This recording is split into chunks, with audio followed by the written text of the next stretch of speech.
بسم اللہ الرحمن الرحیم۔ آج ہم اس مسئلے پر گفتگو کریں گے کہ کیا ہجرت سے قبل پانچوں نماز میں جہر سے یعنی بلند آواز سے قراءت ہوتی تھی، یا پھر پنج وقتہ نمازوں میں فجر، مغرب و عشاء میں قراءت بالجہر یعنی بلند آواز سے ہوتی ہے، اور ظہر اور عصر میں قراءت پست آواز میں سر کیوں ہوتی ہے؟ اس میں کیا راز ہے، کیا بید ہے؟ تو اولاً قبل ہجرت اللہ کے رسول صلی اللہ علیہ وسلم پانچوں نمازوں میں قراءت بالجہر فرماتے، یعنی پانچوں نمازوں میں قراءت زور سے بلند آواز سے ہوتی تھی، لیکن مشرکین مکہ کلام پاک اور اس کی قراءت و تلاوت کا مذاق اڑاتے تھے، استہزاء کرتے تھے۔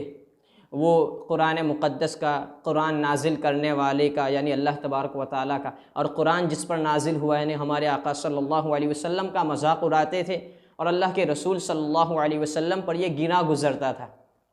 تو اللہ تبارک و تعالیٰ نے اپنے محبوب کی خاطر یہ آیت کریمہ نازل فرمائی کہ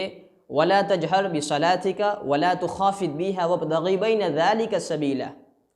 محبوب صلی اللہ علیہ وسلم نہ ہی آپ جہر کرے اور نہ ہی آپ سر کرے، یعنی نہ ہی بلند آواز سے قراءت کرے تمام نمازوں میں، اور نہ ہی تمام نمازوں میں آہستہ قراءت کرے، وَابْتَغِ بَيْنَ ذَلِكَ سَبِيلًا، بلکہ آپ بیچ کا راستہ اختیار کرے۔ تو اب فجر و مغرب و عشاء میں قراءت بلند آواز سے اسی اعتبار سے رہی، اور ظہر اور عصر میں قراءت آہستہ ہو گئی۔ اور اس کی وجہ کیا ہے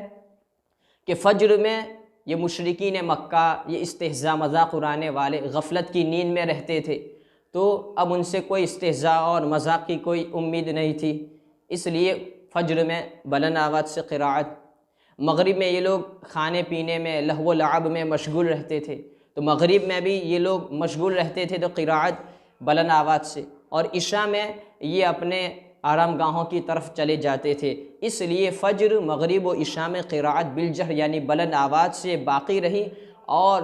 ظہر اور عصر میں چونکہ وہ لوگ مسلمانوں کو اور قراءت وغیرہ کا مذاق اڑاتے تھے تو آہستہ قراءت کی جاتی ہے۔ اب آپ کو کسی کو یہ سوال بھی ہو سکتا ہے کہ جب ظہر کے وقت میں قراءت آہستہ ہوتی ہے تو جمعہ کا وقت بھی تو وہی ہے جو ظہر کا وقت ہے، تو جمعہ کے وقت میں کیوں قراءت زور سے ہوتی ہے؟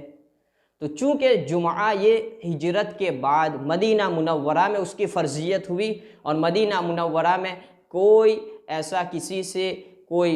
تکلیف وغیرہ اور پریشانی نہیں تھی، اس لیے جمعہ اور عیدین میں قراءت بالجہر یعنی بلند آواز سے ہوتی ہے۔ اب آپ کا کسی کا یہ بھی سوال ہو سکتا ہے کہ جب ہجرت سے قبل تو ان مشرکین کے اس خطرے کی وجہ سے قراءت میں یہ کیا گیا، لیکن ہجرت کے بعد تو اب مشرکین کا کوئی خطرہ نہیں ہے، تو چونکہ آیت کریمہ میں جو امر ہے وہ خطابی نہیں ہے بلکہ قانون ہے، قیامت تک مسلمانوں کی نماز ایسی ہی رہے گی، اب چاہے مشرکین کا خطرہ ہو یا نہ ہو، فجر، مغرب و عشاء میں قراءت بالجہر بلند آواز سے ہوگی، اور ظہر اور عصر میں قراءت بالسر یعنی آہستہ ہوگی۔ اسی لیے تو فقہ حنفی کا مسئلہ ہے کہ جن نمازوں میں قراءت بلند آواز سے ہوتی ہے، امام اگر اس میں بھول کر آواز پست کر کے یعنی سر